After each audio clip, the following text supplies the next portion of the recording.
Once again, Christian greetings to all our valued listeners and viewers throughout the whole world, more particularly to all Shepherd's Rod believers, and most especially to our beloved brothers and sisters in the United States of America.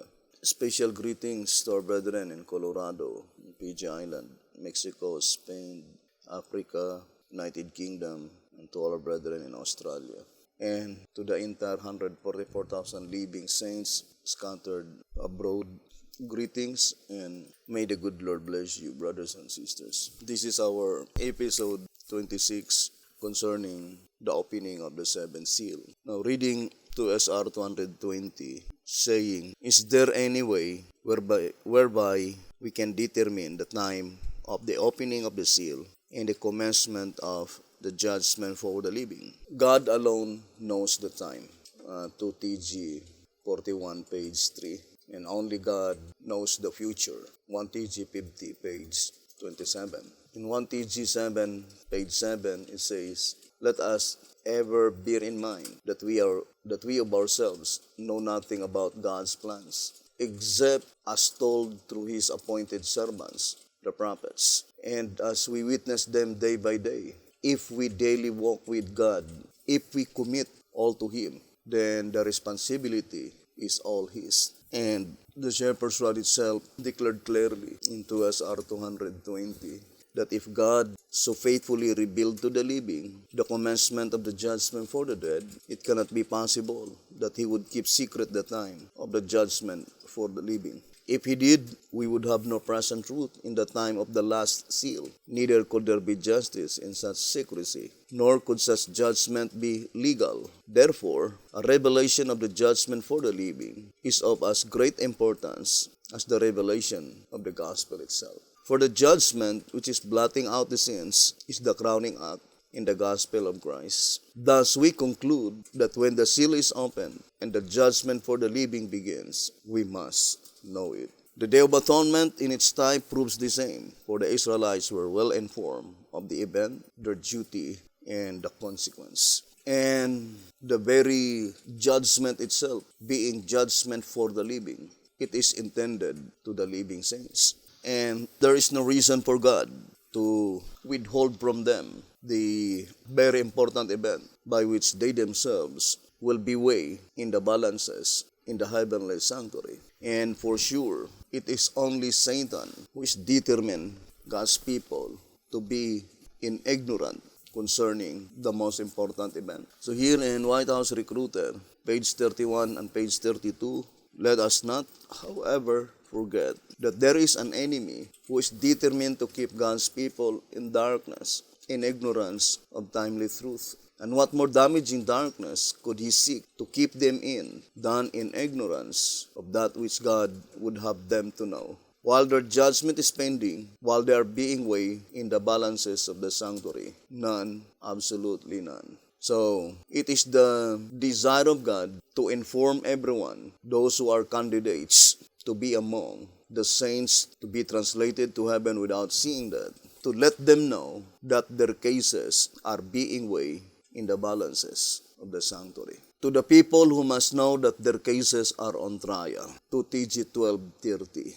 For if a person's judgment is pending and he is unaware of the fact, he cannot stand when his case will be investigated. But the absolute fact is that the only way that you could do is either to respond or to ignore or to reject. Because God designs that before such judgment will take place, God will send first heavenly summons. Here in 2SR 164, he who fails to respond to the heavenly summons will be left without the seal or covering of God, and therefore must be cut off from among His people as prefigured by the services in the typical Day of Atonement.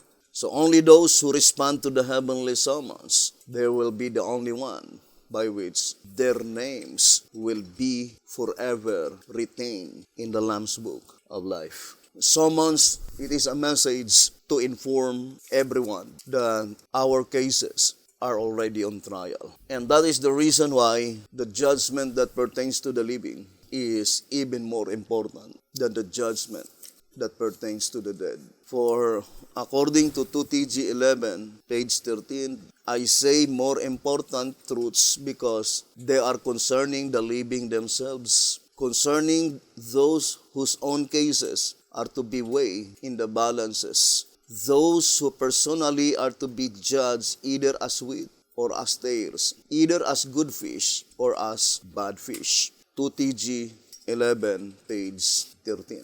And that is the reason why the message of the third angel is directly applied to the living. Because accordingly, in General Conference Special, page 39, the angel, I would like to read, for the judgment for the living, for the judgment for the living is the all-important event. That is, the angel is not sent particularly to explain what the judgment does to the dead, but what it is to do to the living. Of course, the angel mentioned here represent the messenger. That God will not send the messenger to explain what the judgment does to the dead, but what it is to do to the living. And I do fully believe, brethren, that the statement in Jezreel letter, number 2, on page 2, saying, now since the message of the judgment for the living is of far greater importance than the message of the judgment for the dead, it is but expected that the Bible will have more to say about the latter than the former. This is so because the judgment for the living has to do with the living themselves, with the message bearers, rather than with the dead. In importance, therefore, there is no comparison between the two. And how will we get the message of the judgment for the living? The answer is clear to all. We will get it in the same way we got the one in 1844. Since it then came through inspiration and through God's own chosen instrumentality, it is certain that the additional message too is to come in the same way, that is by inspiration, through God's own chosen agency. Indeed, truth is never revealed in any other way but by inspiration. And I do fully believe that the statement, with the message bearer themselves, there is no other message bearers concerning the judgment that pertains to the living, except the shepherd's rod believers. For such message never been entrusted by God to the Seventh-day Adventist Church. So, the statement, it is very important, for the message is dealing with the message bearers themselves. In other words, it is particularly directed to all shepherd's rod believers. Although it is sad to know, according to tract number 1, page 31, saying, when Ezekiel ate the book, it was, as is also to be noted, in his mouth as honey for sweetness, but not bitter in his belly, as was the one which John ate, in Revelation 10, verse 10. Though therefore, as the word shows, there will be no disappointment with this message, as there was with the one in 1844 AD. Yet sadly, it declares that to its warning, the people to whom it is sent will stop their ears and close their doors. Tract number 1, page 31. But the only thing that I could say, brethren, here in 1TG number 5, it says here, 1TG number 5, pages 14 and page 15. It says, and lo, that is in the last part, and lo, thou art unto them as a very lovely song of one that hath a pleasant voice, and can play well on an instrument. For they hear thy words, but they do them not. And when this cometh to pass, lo, it will come. They shall know, then shall they know that a prophet hath been among them. Ezekiel 33, verse 30 to verse 33. We need to be doers of the word, not merely hearers. Ever remember, brethren, that the only reason that God sent prophet, according to General Conference Special, on page 9, saying, finally, for what other purpose could any right-thinking minds suppose the Lord would send his prophet, if not for them to give ear to him, that they might thereby survive the great and dreadful day of the Lord. For what else indeed could the Lord have made a record of prophecy and promise of his last day prophet? Ponder this, brethren, think it through. And that statement, that the reason God sent prophet in order that his people could survive the great and dreadful day of the Lord, is pointing to the blotting out of names, to ensure everyone that our names will remain there forever. And that is the only reason why God sent his servant, more particularly to antitypical Elijah the Tishbite. Because according to John Conference Special, page 39 and page 40, so we see that the more we consider the subject, the more obvious becomes the truth that the third angel's message in its final phase is the judgment for the living, the harvest. Plainly then, the work of Elijah is to give light on the judgment for the living. So that is the work of antitypical Elijah, to give light concerning the judgment for the living, which is the final phase of the third angel's message. And what is the third angel's message? In the story of redemption, we know that the third angel's message, and also in the great controversy, is pointing to the mediatorial work of Christ in the heavenly sanctuary. Story of Redemption, page 381. Those who had accepted the light concerning the mediation of Christ and the perpetuity of the law of God found that these were the truths brought to view in the third angel's message. So the statement that Elijah, antitypical Elijah the Tishbite, he will be the one to explain the final phase of the judgment for the living, or the final phase of the third angel's message, which is the judgment for the living, by which the third angel's message, according to Story of Redemption, page 381, is pointing to Christ's mediatorial work in the heavenly sanctuary. And also, here in the Great Controversy, page 435, those who had accepted the light concerning the mediation of Christ and the perpetuity of the law of God found that these were the truths presented in Revelation 14. The messages of this chapter constitute a threefold warning, which is to prepare the inhabitants of the earth for the Lord's second coming. But what second coming mentioned here? Christ's second coming to the most holy place. Because that is the message of the midnight cry, right? According to 2SR page 181, saying, the midnight cry was first proclaimed prior to 1844, and the coming of the bridegroom was Christ's coming to the most holy place in the heavenly sanctuary for the investigative judgment of the saints, by which in reality, the midnight cry is directly applied in the judgment for the living, if you will read the entire paragraph. So that is Christ's second coming to the most holy place, because Christ's first coming occurred in October 22, 1844. Now, you cannot apply the term second coming if Jesus Christ did not left the most holy place. Now, brothers and sisters, that is the same with the word His return. Here in volume 2, page 190, concerning Mark chapter 13, the parable of Mark chapter 13. And it says here, we are waiting and watching for the return of the Master, who is to bring the morning, lest coming suddenly he find us sleeping. What time is here referred to? Not to the revelation of Christ in the clouds of heaven to find a people asleep, no, but to his return from his ministration in the most holy place of the heavenly sanctuary, when he lays off his priestly attire and clothe himself with garments of vengeance. And when the mandate goes forth, he that is unjust, let him be unjust still, and he which is filthy, let him be filthy still, and he that is righteous, let him be righteous still, and he that is holy, let him be holy still.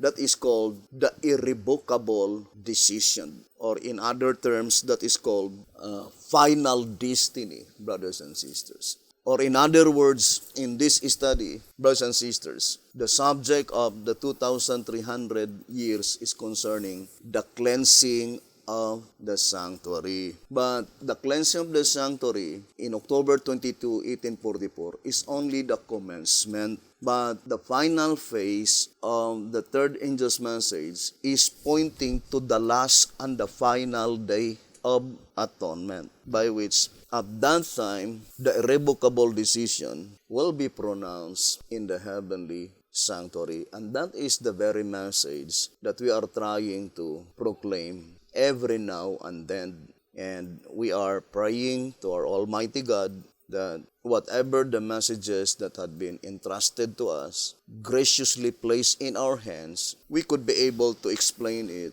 to all people first in a very comprehensible manner, although it is not really an easy subject, brothers and sisters. But the only thing that I do fully believe, according to I think in General Conference Special saying, we should remember moreover that it is not possible that God should leave a one of us in darkness if we want to know the truth. And if we are mindful of what God would have us to do, the Great Controversy, page 560, to the end that this may be the happy experience of all of us, we should pray that the Spirit who leads into all truth would direct this effort. General Conference Special on page 6, brothers and sisters. And according to 2SR, I do fully believe that according to this reading, in 2SR page 90, there could be nothing more pleasing to God than for one of His children to ask in sincerity the way of truth. Therefore, such a one shall not be left in darkness. Ask, and it shall be given you. Seek, and ye shall find. Knock, and it shall be opened unto you. If people care to find the truth, it can easily be done. But the fact of the matter is that they do not care. People would rather be deceived than to ask God to show them His truth. 2SR, page 90. Now, so let us concentrate on the subject. Now, brothers and sisters, we already read in tract number 5 on page 34 that concerning the subject of the seven seals, the prophetic main event takes place in heaven, according to tract number 5, page 34. In the main, however, the trumpets and the seals portray an event which is future from John's time and which takes place in heaven. It says, although they also portray kindred events, of these related events, some are contributory and some are consequent to the main prophetic event. The former naturally precede and the latter naturally follow it historically. But let us focus our attention to the main prophetic event that is pointing to the occurrence in the heavenly sanctuary. And that is the reason why the Shepherd's Rod plainly told us, saying in 1 TG 51, pages 5 and 6, if the church is not commensurably growing and expanding, then how can she be a living church? And how can she keep up with the signs of the times and with the progress in the sanctuary above? So that is the most important, the progress in the sanctuary above, or the proceedings in the sanctuary above.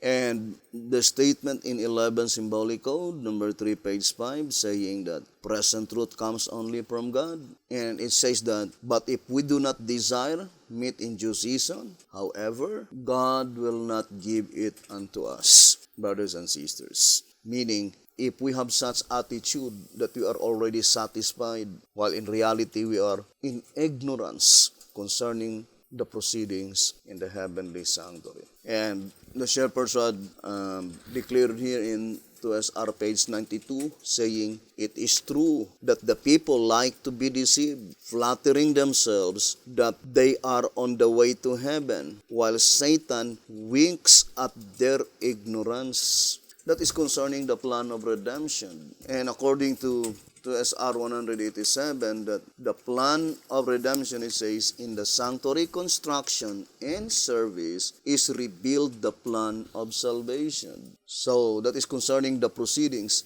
in the heavenly sanctuary, brothers and sisters. And the statement, the people like to be deceived, is really hard to imagine. The same with the statement in the great controversy saying that willingly ignorant. It says here in the great controversy 430, the condition of the unbelieving Jews illustrates the condition of the careless and unbelieving among professed Christians who are willingly ignorant of the work of our merciful high priest. That statement, willingly ignorant, it is deliberately chosen by them to ignore the message. Brethren, to repeat again, God will not use two movements. God will use only one movement to proclaim His message, the gospel. And if it so happen that we are the one that had been chosen by God as an instrumentality to proclaim this message, honestly and with sincerity, you could no longer hear this message to any other movement. And that is why the Shepherd's Rod says in 2SR page 219, it says that while the judgment for the living is in progress, it is in progress now. And we already informed that this coming Day of Atonement, that is the last and the final Day of Atonement. We proclaim it in advance, and we will gradually explain how could we be able to prove to you that this coming Day of Atonement is the last and the final Day of Atonement. The only thing is that the time is very short. And there are many examples in the Bible, brothers and sisters. For example, according to Patriarchs and Prophets, if you will read Patriarchs and Prophets 166, when the angel informed the inhabitants of Sodom and Gomorrah that very day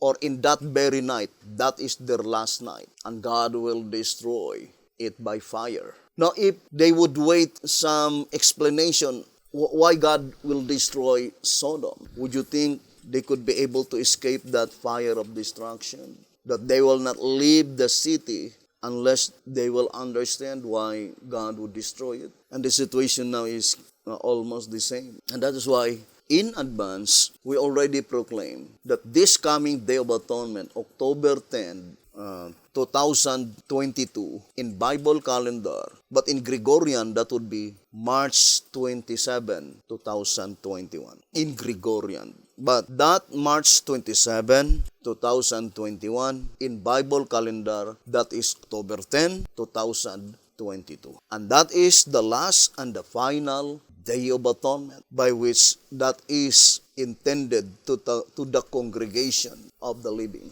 brothers and sisters. And we are now in the investigative judgment for the living, because blotting out of names is not investigative. That is executive.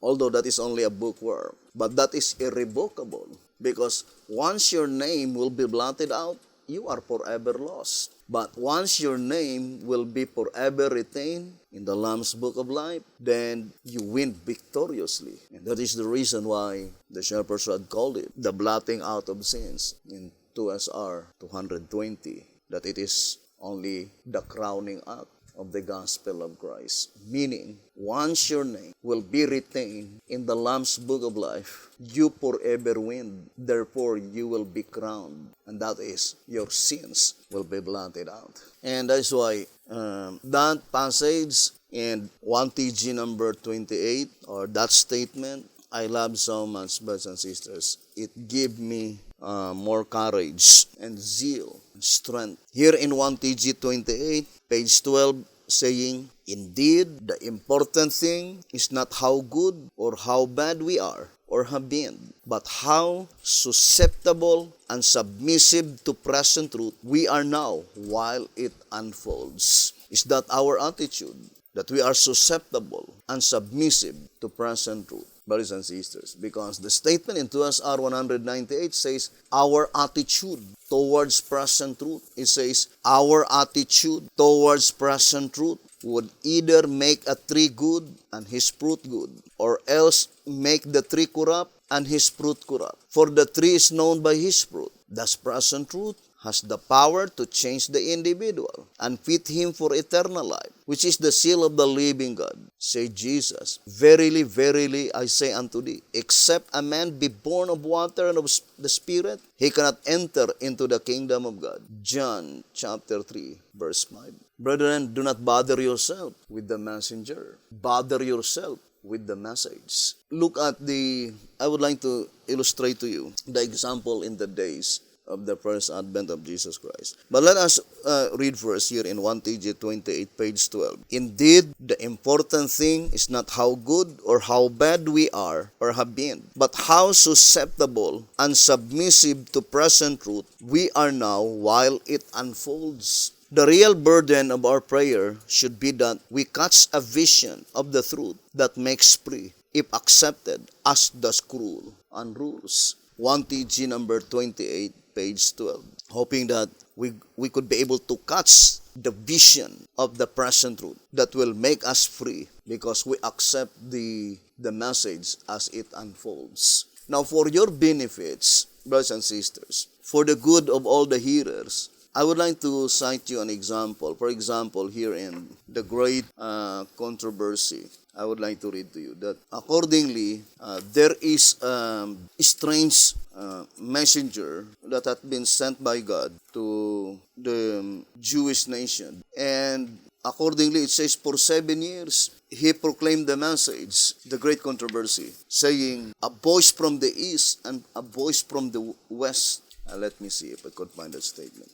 The great controversy is at page 30. And page 30, it says, for 7 years, a man continued to go up and down the streets of Jerusalem, declaring the woes that were to come upon the city. By day and by night, he chanted the wild dirge. A voice from the east, a voice from the west, a voice from the four winds, a voice against Jerusalem and against the temple, a voice against the bridegrooms and the brides, a voice against the whole people. This strange being was imprisoned and scourged, but no complaint escaped his lips. To insult and abuse he answered only, woe, woe to Jerusalem, woe, woe to the inhabitants thereof. His warning cry ceased not until he was slain in the seeds he had foretold. Now, brothers and sisters, to those who listen to that messenger, they have been able to escape the perish in the destruction of Jerusalem. Although the messenger, that man, that strange voice, he himself was also slain during the seeds that he had foretold. So, the important is that, for example, if I am among them, that because of that message, I had been able to escape the destruction of Jerusalem. Although the messenger himself had not been able to escape, but still, I could give thanks to that man. Although the man himself had not been able to save himself for such destruction. So let us now apply at this time, brothers and sisters, for the benefits to all who are listening to this message. Do not bother yourself with the messenger. Bother yourself with the message. Because if it so happened that the messenger himself could not be saved, but through his message, you have been able to win victoriously, I think you could still give thanks to him, even though he himself will not be saved. So bother with the message rather than with the messenger. Now, brothers and sisters, to repeat again, if you will read the entire Shepherd's Rod publications, for example, tract number 9, page 34, that if an earthly judge will not convict a criminal without benefit of trial, then our Heavenly Father will not do such thing. An Adventist Activities Research Committee, page 15, saying, would the judge of heaven condemn one without trial? Will he judge them without summons? No, God cannot do that. Such judgment is not legal, or there is no justice at all. Or in other words, when the appointed time of the fulfillment of the prophecy, there must be God's agency on earth. And that God's agency on earth, that is the spirit of prophecy, the prophetic gift. Here in 2 TG 12:29, John truly penned it as a prophecy, but when it actually takes place, then God's agency on earth, the spirit of prophecy in the church, is to proclaim that the event has actually taken place. And this statement is now fulfilling. The spirit of prophecy, the prophetic gift, is now proclaiming the message that the judgment for the living is now in progress and about to be finished. Here in 2SR, let's read again, in 2SR page 219, while the judgment for the living is in progress, every sin must be confessed and put away. He who would neglect this great privilege, what a wonderful privilege, brothers and sisters. The same with a statement in Bible commentary saying in 4 BC 11:3-9, it says, they are privileged to see by faith the work that is going forward in the heavenly sanctuary. 4 BC 11:3-9, and we know that this vision of Sister White, as explained by the shepherd's rod, is applied to the judgment for the living. Right? In 1 TG 27, page 8, it says, since this message announces that the great and dreadful day of the Lord is at hand, that the judgment for the living is about to begin. That is the blotting out of names. And this reading is, in reality, is enforced to this year. We are coming now face to face, that the judgment for the living is about to begin. And since Isaiah the prophet was given a vision of the Lord's moving into his temple for this judicial work, the prophet's experiences while he was yet in vision must therefore represent the experience of God's servants who are to announce the day of the Lord. His experience and commission must be our experience and commission. 1 TG 27, page 8. So to repeat again, it says here in 2SR 219, while the judgment for the living is in progress, every sin must be confessed and put away. He who would neglect this great privilege will find himself involved in everlasting ruin, cut off from among his people. Ignoring this most vital subject would not profit us in the least. Or in other words, brothers and sisters, to ignore this message is only to work against our own eternal welfare. Brothers and sisters, we will not be profited at all in ignoring this message. Or the same as in the days of Noah, they paid only little attention to the message, according to 2SR page 183. Now, for example, brothers and sisters, I would like to just a very simple explanation. We already studied that Bible time prophecy must be reckoned by Bible reckoning or biblical rule of reckoning. We already read several times, tract number 6, page 21, answerer number 3, page 46, that the biblical reckoning is that there must be 12 months in a year, 30 days each month, then equaling 360 days every year. That is the Bible calendar. The same with the statement in 2SR 248. It is called the antediluvian calendar. Consists 30 days each month. So that calendar, 365 days every year, is Gregorian. But that is erroneous. And in reality, Pope Gregory copied his calendar from the Julian calendar. And the Julian calendar copied their calendar from the Egyptian calendar. Historically, the origin of the 365 days a year and 366 every fourth year, which is they call leap year, originated from the Egyptian Empire. And we explained it several times, brethren, that when ancient Israel was in Egyptian bondage, brothers and sisters, they lost sight of the Bible calendar. And because of that, it is in absolute importance for our Almighty God to restore first or to reestablish the creation calendar. That's what He did according to answerer number 3 on page page 10, it says, "The Lord gave to Moses the sacred yearly calendar, which cannot be lost or miscalculated so long as the earth remains." And then it says, "Thus was the Lord re-establishing the creation calendar."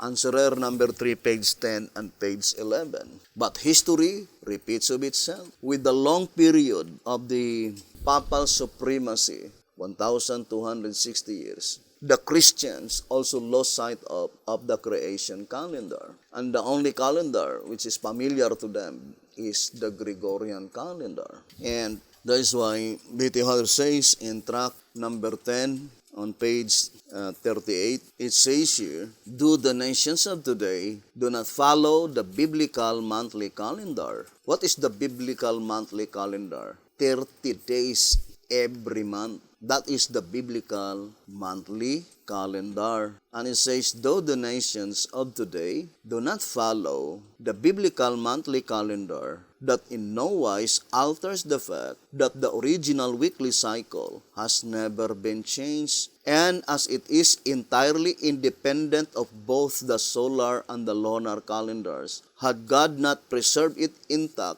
throughout all the ages, the saints now in the time of restitution of all things would have great difficulty to restore it and to vindicate its integrity." Tract number 10, page 38. So God preserved intact, brothers and sisters, never been changed, the weekly cycle. And the only medium that we could be able to trace backward and forward concerning the Bible calendar, because the weekly cycle never been changed. Now, brothers and sisters, since the weekly cycle, there are only 7 days in a week, then we use number 7 in this study.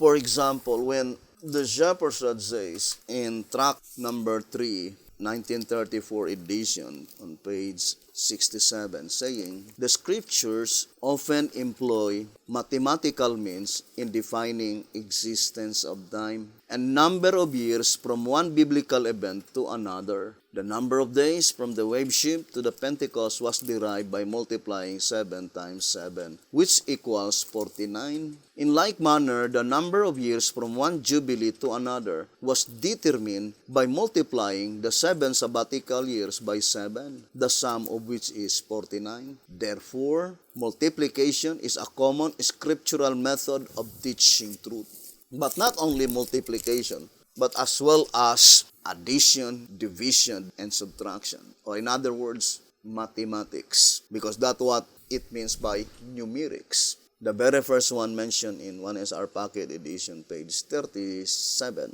brothers and sisters, on page 37, that the Bible reveals its tremendous truths in diverse ways. And the very first one mentioned is by numerics. Now, of course, there is no other example that we could use except the 2,300 years. So, the method that had been employed by inspiration in the 2,300 years prophecy, then for sure, the same method will be employed all other Bible time prophecy, brothers and sisters. Now, I would like to show a simple illustration. For example, concerning Daniel 9 verse 24, it says 70 weeks. And it was multiplied by 7 because there are only 7 days in 1 week, which is 490 days, right? And we know that 490 days is prophetic. That is pointing to the 490 years.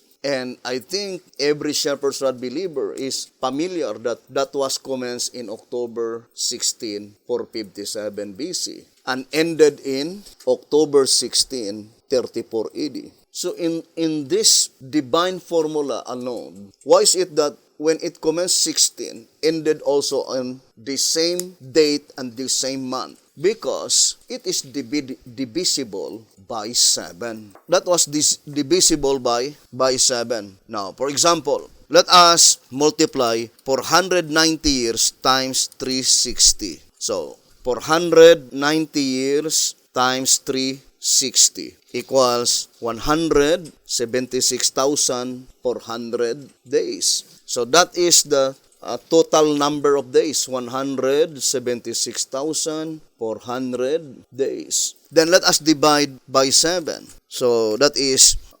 76,400 days divided by 7 equals 25,200 weeks. So that is divisible by 7. So if the 490 years started on October 16 and it is Friday, therefore, the end part must also October 16, Friday, because it is divisible by 7. Now, for example, the last remaining 7 years or 1 week in the 490 years. Now, this is an example. The Daniel 9 verse 24 to verse 27. So, the remaining 1 week times 7, that would be 7 years, right? And that was from Christ's baptism, October 16, 27 AD. And it says, in the midst of the week, the Messiah will be cut off. That is April 1631 AD. And that is 3.5 years. And then the other 3.5 years, that is the end part, October 16, 34 AD. This is the other 3.5 years. 3.5 plus 3.5 equals 7. But we know that 3.5 years, 1 year, 12 months, 2 years, 24 months, then half a year, that is 6 months. All in all, that is 42 months times 30 equals 1,260 days. So this is 1,260 days. All in all, 2,520 days. So, in this formula alone, I don't believe that if you are faithful and honest, you will not be established concretely that the Bible calendar consists only 360 days every year. 12 months in a year, 30 days each month, 360 days every year. Now, I would like to show you just a simple illustration, brothers and sisters. And to repeat again, the statement in 2SR page 229 and also White House Recruiter page 36, that since the 11th hour message is very broad and the expansion is very wide, God inspired the modern science. And I do fully believe that that inspiration of our Almighty God to the modern science is also applied in this study. 100% without any doubts. Although we do not know who established that timeanddeath.com, but I know God employed that timeanddeath.com to help God's people so that they could easily trace up forward and backward concerning the calendar, brothers and sisters, because the weekly cycle had never been changed. Now, for example, I would like to show to you. If you fully believe, October 22, let us grant, October 22, 1844, you fully believe that this is Day of Atonement. If you fully believe that this is the Day of Atonement. Now, I would like to read first the Great Controversy. Let us try our best that we could shorten this study, because if we will discuss to you year by year the computation, then it's a very long study. But if we could only establish the divine formula, you yourself could be able to make such computation. Now, for example, here in the Great Controversy, let me read to you. 399. It says, the 10th day of the 7th month, the great day of atonement, the time of the cleansing of the sanctuary, which in the year 1844 fell upon the 22nd of October. Now, that statement says, the Great Controversy 399. The 10th day of the 7th month, the great day of atonement, the time of the cleansing of the sanctuary, which in the year 1844 fell upon the 22nd of October. So, that is very plain. Now, if the statement saying that October 22, 1844, on the Bible calendar, that is October 10, because that is Day of Atonement. So, we need only to have duration of time. Of course, from one Day of Atonement to another, that is 360 days. Brothers and sisters, from October 10 to October 10, now let us put October 10.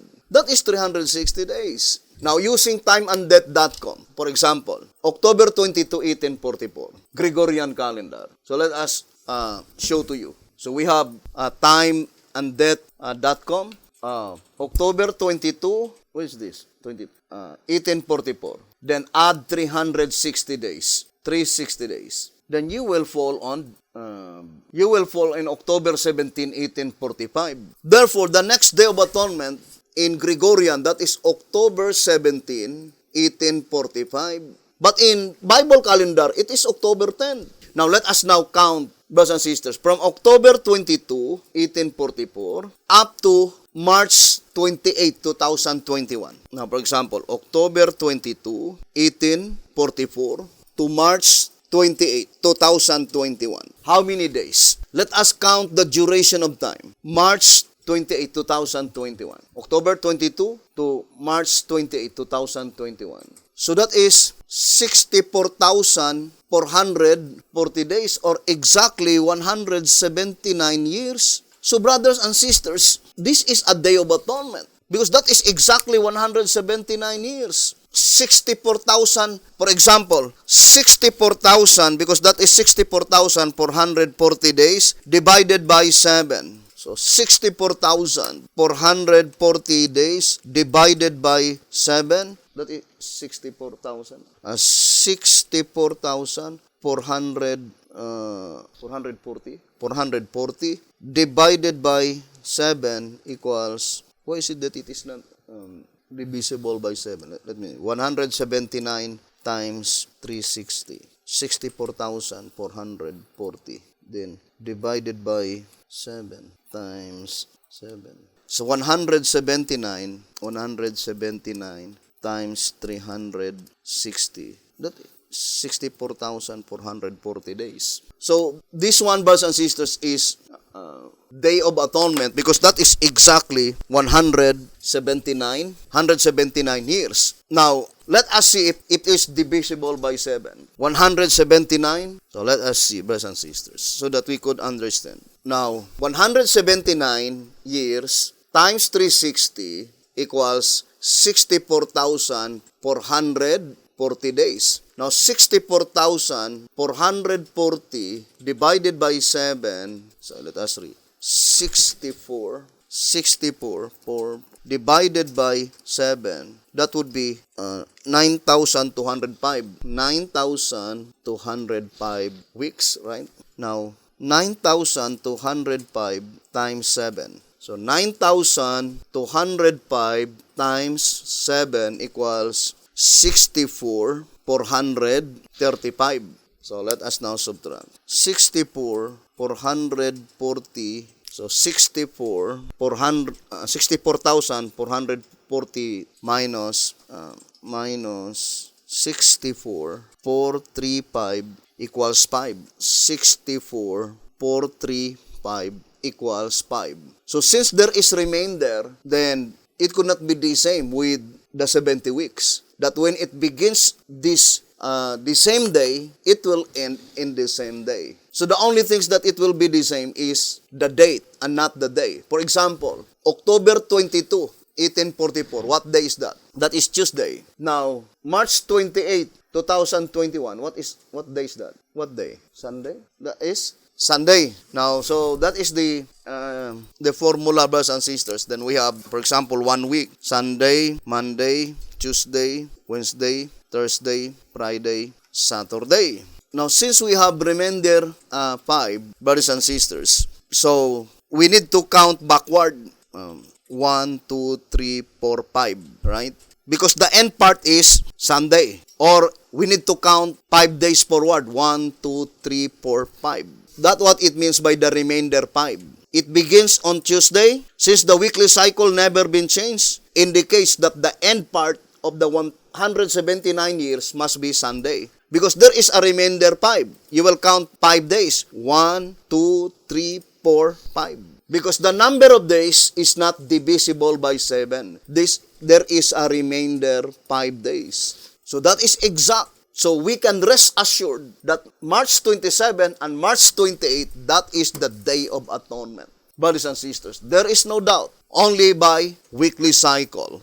Even though, for example, we have no knowledge what year, but that is October 10. March 27, that is October 10. And that is the 179th Day of Atonement, brothers and sisters, from October 22, 1844. Now, let us proceed to our investigation. So, I would like to repeat again, brothers and sisters, how we could be able to ascertain clearly one biblical event to another by Bible reckoning. From one day of atonement to another day of atonement, that is exactly 360 days. Then to another day of atonement, another 360 days. But we already used the Bible or the timeanddeath.com using only the duration of time by weekly cycle, because the weekly cycle never been changed. From October 22, 1844, March 27, 2021, Gregorian calendar, that is in Bible calendar, October 10, the 179th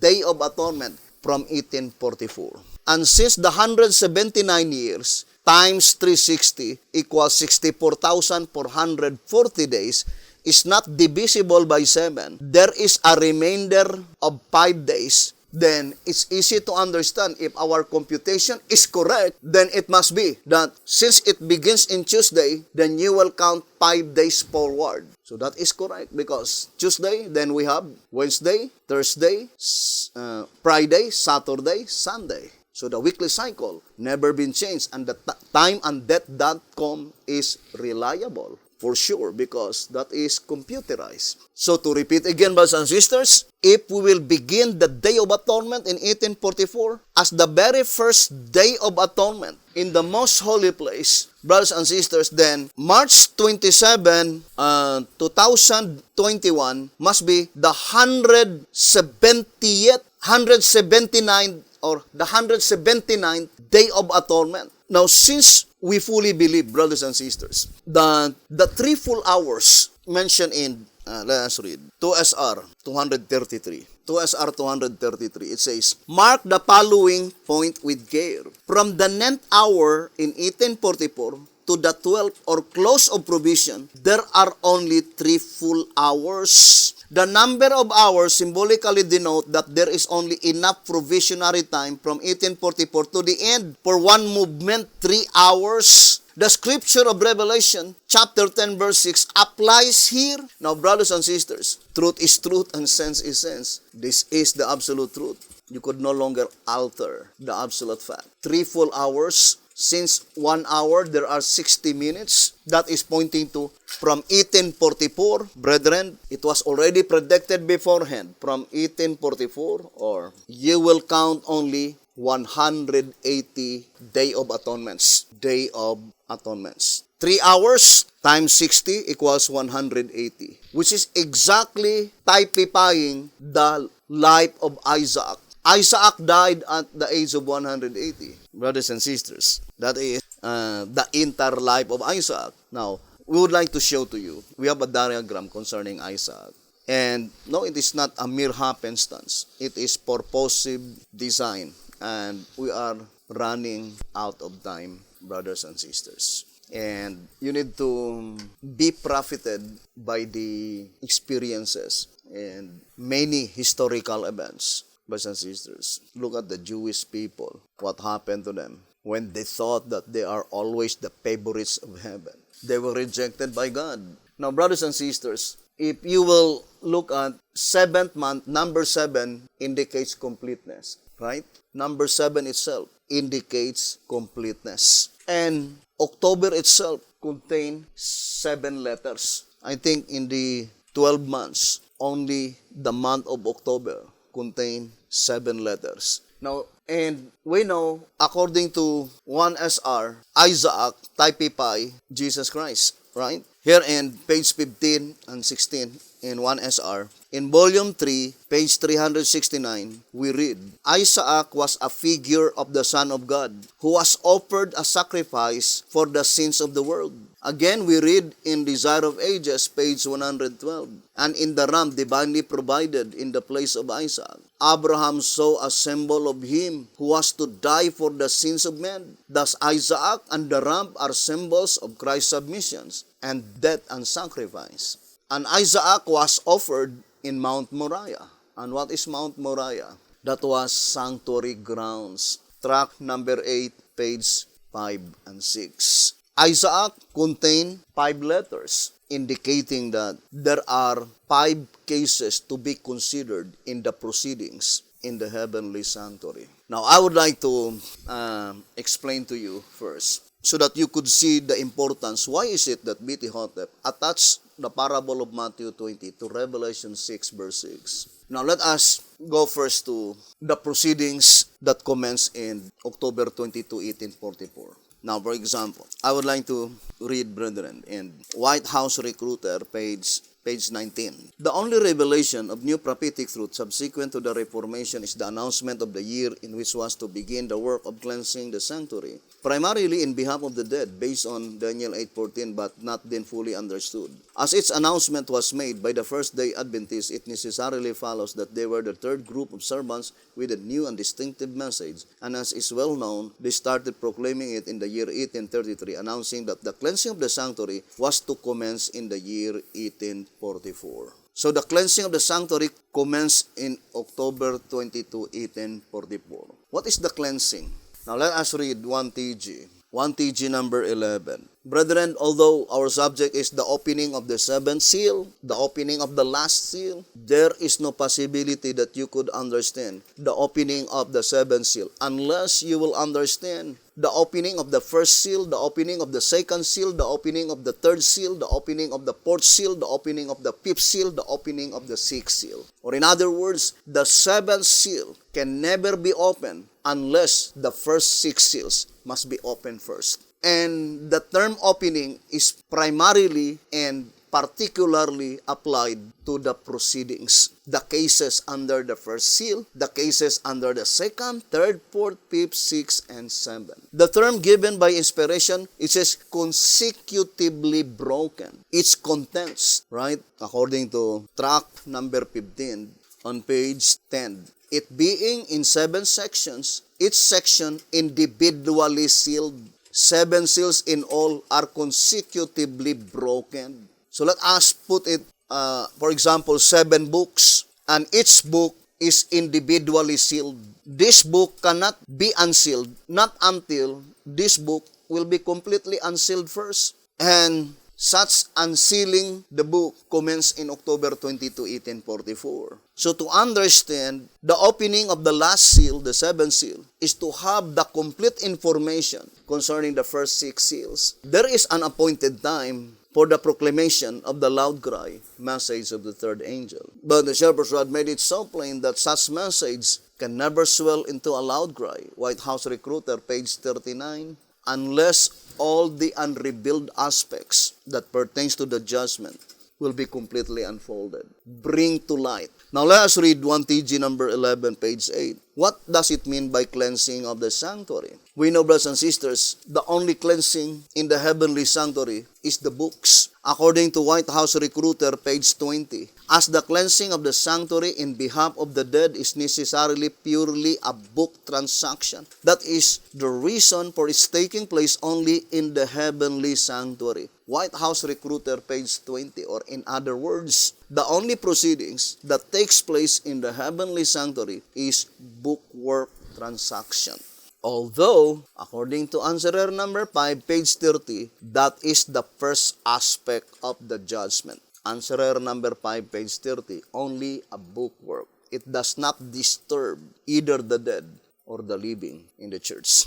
Or in other words, even though it is in reality the most important, but it is the most neglected one. And that is the determined effort of the devil, that the people will be in total ignorance until, brothers and sisters, the irrevocable decision will be pronounced. Brethren, the work of Christ in the most holy place is only called as the crowning act. Once you will be defeated by the devil in the holy place, you are forever lost. Or in other words, the determined effort of the devil, if possible, all names will be blotted out in the Lamb's Book of Life. So this reading in the Great Controversy 518, without any doubts, is applied to the Christ's mediatorial work in the holy place, saying, it says, the great controversy between Christ and Satan that has been carried forward for nearly 6,000 years is soon to close. And the wicked one redoubles his effort to defeat the work of Christ in man's behalf,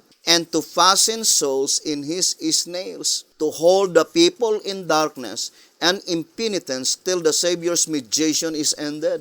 And there is no longer a sacrifice for sin, is the object which he seeks to accomplish. Brothers and sisters, that is pointing to the holy place, because the blood of animals, brothers and sisters, that is pointing to the proceedings in the holy place. And that is the reason why the Shepherd's Rod says in 1 TG number 12, page 26, it says that our names, 1 TG 12:26, that our names be found in that book should now be the most absorbing concern of each of us. That is the most absorbing concern to those who are willing, to those who are honest to obtain such great salvation. It should be the most absorbing concern of each of us individually, to have our names written and retained in the Lamb's Book of Life. That is the most important. Then I would like to read again the statement here in 1 TG number 11, page 10. It says, 1 TG number 11, page 10. The Second Advent movement was then reorganized and the title Seventh-day Adventist given to it. Thus the Lord charged his messengers to cry yet, to proclaim again, to continue preaching the additional light, the judgment for the dead. The cleansing of the sanctuary, Daniel 8 verse 14, the purification of it by blotting out from the books the names of those who are found not eligible to come up in the first resurrection, the resurrection of the holy ones, Revelation 20 verse 5 and 6. So the proceedings in the sanctuary above is clustered by God by resurrection. And we know, brothers and sisters, there are only 3 classes of resurrection that pertains to the righteous. The resurrection in Revelation 20 verse 5 and 6, the resurrection of Ezekiel 37, and the resurrection of Daniel chapter 12. Of course, the other proceeding is not resurrection, translation. The saints that will no longer to taste that. Who are they? The very first cluster, the proceedings that begins in 1844. To those who will be resurrected in the first general resurrection at the second visible coming of Jesus Christ. So we need to study closely, brothers and sisters, or in other words, although we will explain it later, October 22, 1844 up to May 19, 2011, although in Bible calendar it is October 10, 2012. Brothers and sisters, the proceedings in most holy place, blotting out of sins. Blotting out of sins. That is the proceedings in the most holy place. But the proceedings in the holy place, October 22, 1844 to May 19, 2011, blotting out of names. Blotting out of names. And I would like to give you example, brothers and sisters. And who are they? Those will be resurrected in Revelation 20, verse 5 and 6. And who are they that will be resurrected in Revelation 20, verse 5 and 6? That is first seal, second seal, fourth seal, and fifth seal. Because the third seal, those who died under the third seal, their resurrection is Ezekiel 37. Those who died under the sixth seal, their resurrection is Daniel 12, verse 2. God is a God of order. He's not the author of confusion. Now, why is it that the Shepherd's Rod connect Revelation 20, the parable in Matthew 20, to Revelation 6, verse 6? Or in other words, brothers and sisters, there is no possibility that we could be able to comprehend the parable in Matthew 20 unless we have a complete information concerning the proceedings in the heavenly sanctuary, because that is the particular object in view of such parable. Although the Shepherd's Rod declared clearly in 2 SR 234 that the truth of the parable has never been understood by any other company except the company of the 11th hour. What does it mean by never been understood by any other company? Only pointing to Matthew 20. there are 5 companies. Jewish Church, Apostolic Church, Millerite Movement, Seventh-day Adventist, 11th hour. The truth of the parable in Matthew 20 never been understood by the first call, never been understood by the second call, never been understood by the company in the third call, never been understood by the company in the fourth call, only the 5th call, according to 2SR 234. Now, why is it, brothers and sisters, that the shepherd's rod attached the parable in Matthew 20 to Revelation 6 verse 6? Although in reality it is not the shepherd's rod, it is God Himself. Because the statement in 2SR 225 and 226 that when Jesus Christ is giving the parable to the disciples, He is looking forward to the vision. And at the time when the vision was given to John, Jesus Christ is allegorically pointing backward to the parable in Matthew 20. Now, brothers and sisters, who are they the first call?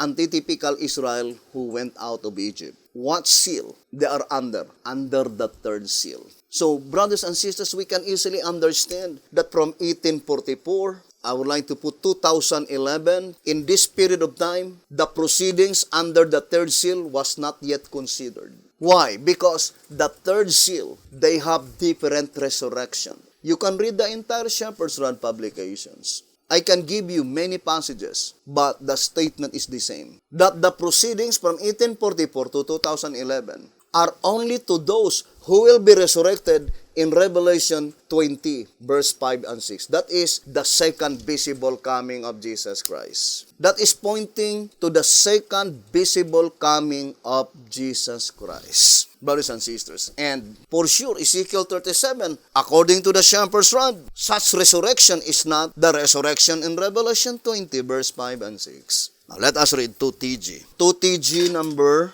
7. It says here, 2TG number 7 on page, let's read the statement given by the Voice of Inspiration. Pages 12 and page 13. Page 12. Now to line up all the resurrections, we must take into account also the one of Ezekiel 37, verse 1, 11 to 14. 2TG number 7, page 12. Then let us read page 13. In this resurrection, only God's own people, Israel, arise with no sinner among them. So that is Israel after the flesh. The type, it says, moreover, these do not meet the Lord in the air. They are taken to the land of Israel, Palestine. This resurrection, therefore, is not the same as the resurrection of 1 Thessalonians, of the Revelation, or of Daniel 12. It must be a separate one. Now, we have a little diagram, brothers and sisters, and let us show to you how the proceedings in the heavenly sanctuary had been clustered by God, by generation and by resurrection. First of all, we need not, however, forget that according to the shepherd's rod, that there are 2 parables concerning the talents. Matthew 25, verse 14 to 30, Luke 19, verse 12 to 27. But for sure, the talents in Matthew 25 is the same with the talents mentioned in Luke chapter 19. Now, let us focus first to the talents mentioned in Matthew 25. Now, here in 2TG number 11, pages 14 and page 15, it says, 2TG number 11, page 14, Matthew 25, verse 14 to verse 30. So, I will no longer read the entire verses of the parable. You can read at your own leisure time.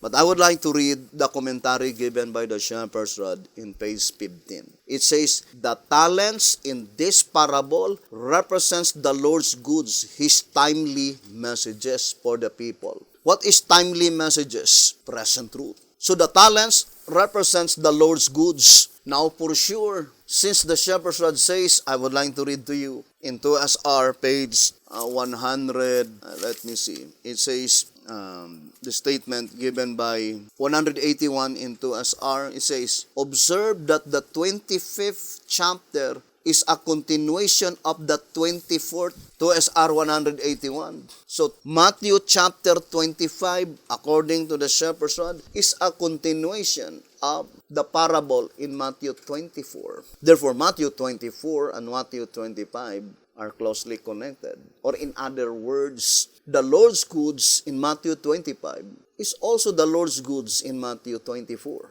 And there is a promise. Brothers and sisters, here in 2SR page 179, let us read. Matthew 24, verse 45, verse 46, and verse 47. It says, "Who then is a faithful and wise servant whom his Lord hath made ruler over his household to give them to the world meat in due season, present truth." Verse 45. Note that there is a question as to whom this faithful servant could be. If that people to whom primarily this gospel was committed had been faithful, then the following promise would have been theirs. "Blessed is that servant whom his Lord when he cometh shall find so doing. Verily I say unto you that he shall make him ruler over all his goods." Verse 46 and verse 47. How many goods? For sure the statement, he will make him ruler all his goods. That is the servant in Matthew 25. Now let us read Matthew 25.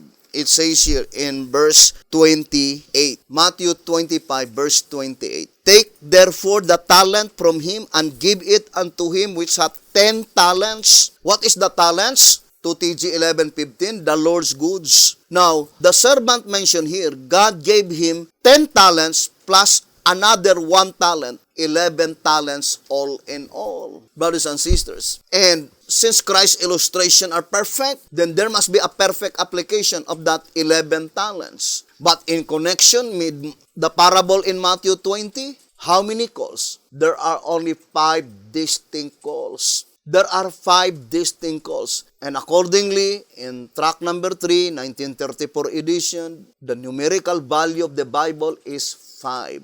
5, number 5. The 5 smooth stones in David's bag. And David's bag represents the Bible. Right? Tract number 8, page 59. But in this study, the 5 talents, it is even more particularly pointing to the proceedings in the heavenly sanctuary. That it was clustered by God by 5 proceedings, brothers and sisters. But in the first 5 proceedings, Matthew 20 is not involved. Why? Why is it that it is not involved? Because Matthew 20 must begin with the 3rd seal, Revelation 6 verse 6. Because Revelation 6 verse 6, it is the 3rd seal. Who are they the first call in Matthew 20? Israel after the flesh, going out of Egypt. 2SR 234. And for sure, that was in 1491 BC. According to 1SR, page 114 and 115. According to King James Version, Bible chronology, Israel went out of Egypt 1491 BC. And that is the end part of the 430 years from the call of Abraham. Or in other words, since the shepherd's rod says in 2SR 221, the 3rd seal covered the period from Abraham to Jesus Christ. Therefore, brothers and sisters, the first call is under the 3rd seal. Now, brothers and sisters, we already explained that whatever the truth in the parable of Matthew 20 never been understood by any other company except by the 11th hour company. The 11th hour company is the 144,000 living saints, stated in White House Recruiter, page 28. And in answerer number 5, page 89, that statement can also be applied to B.T. Hotep, that since B.T. Hotep died, he could not be a part of the living saints. So whatever messages that was given by God to B.T. Hotep, that is not the particular object in view. That is only the groundwork, as stated in tract number 5, page 34. The mere fact that the explanation given in 2SR 222, emphasizing Revelation 6 verse 6, that it is God the Father which is speaking. Let us read again, brothers and sisters, that statement in 2SR page 222. It says here, 2SR page 222. So let us read the statement. Saying, wheat and barley, each for a penny. And it's really wonderful to know the scriptures because Revelation chapter 6, verse 5 and 6 is the description under the 3rd seal. 2 verses to explain the 3rd seal. But if you will notice, wheat contain 5 letters. Barley contain 6 letters. So it seems verse 5 represented by the wheat and verse 6 represented by barley. Verse 5, verse 6. Right, brothers and sisters? But it is in reverse order. And it says, in our study, 2SR 222, in our study of the seven seals, we reserve for future explanation the following scripture. And I heard a voice in the midst of the four beasts say, a measure of wheat for a penny, and 3 measures of barley for a penny. Revelation 6 verse 6. Again, we turn the reader's attention to the fact that the voice came from the throne. Then it says, see chapter 5 verse 11. So, since the shepherds had attached chapter 5 verse 11, then such throne must be the throne within the sanctuary. Because chapter 5 is sanctuary pictures according to tract number 8, verse 5 and verse 6. Therefore, it cannot be applied from 1844 backwards. And it cannot be applied from 1844 to 2011 because there was no cases under the third seal that had been considered in that period of time. Because the only cases that had been considered from 1844 to 2011 are the cases who will be resurrected at the first general resurrection, Revelation 20, verse 5 and verse 6, 1 Thessalonians 4, 16 and 17, at the second visible coming of Jesus Christ. And the shepherd's rod made it so plain in 2TG number 7, page 12 and 13, that the resurrection under Ezekiel 37 is a separate resurrection. It could not be Daniel 12, it could not be Revelation 20, verse 5 and 6, nor is 1 Thessalonians 4, 16 and 17. The resurrection of Ezekiel 37 is the resurrection to all the righteous under the generation under the third seal from Abraham to Christ. That is very plain. 2SR page 221. Now, we need to study closely, brothers and sisters. When does God the Father began speaking? It's easy to understand, brothers and sisters, since it is the last verse under the description of the third seal, plainly indicating that it is after the time when the proceedings under the third seal is finished. That is the time that God the Father began speaking, brothers and sisters. Now, in what proceedings? Is it the proceedings in the holy place or in the most holy place? So we need to study it gradually and carefully and separately, its proceedings. Because the shepherd's rod, brothers and sisters, the explanation given in the shepherd's rod publications are sufficient enough to illustrate or to explain the entire proceedings in the heavenly sanctuary. So it is very important, brothers and sisters, to study closely the proceedings in the heavenly sanctuary. And to repeat again,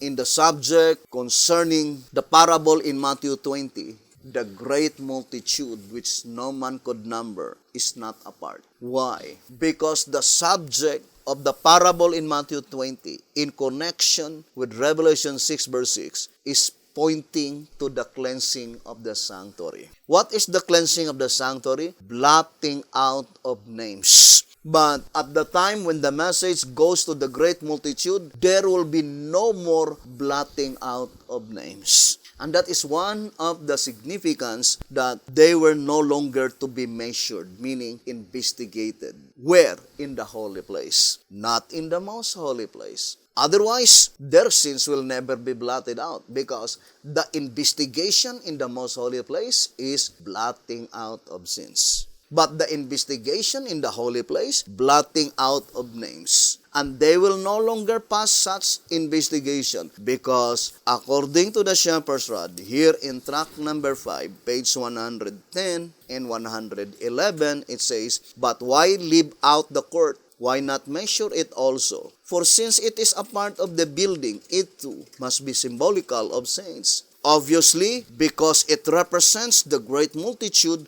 which no man could number, meaning measure, of all nations and kindreds and people and tongues. Revelation 7, verse 9. The last who come from among the Gentiles. The court, in other words, is symbolical of the immeasurable, meaning innumerable, harvest of second fruits, brought in after the measurable, meaning the numerable harvest of first fruits, the 144,000. Then it says, it is not measured, meaning investigated because it represents those among whom there are no bad to be cast out, for they are gathered in after the cleansing of the heavenly temple. Daniel 8 verse 14, after the judgment of the dead, after the separation of the bad from among the good in the church, as illustrated by the parable of the net. Matthew 13 verse 47-48, they are those who by name, my people, Revelation 18 verse 4, are called to come out of Babylon, and who with no unclean among them, Isaiah 52 verse 1, come into the already purified and living church of God.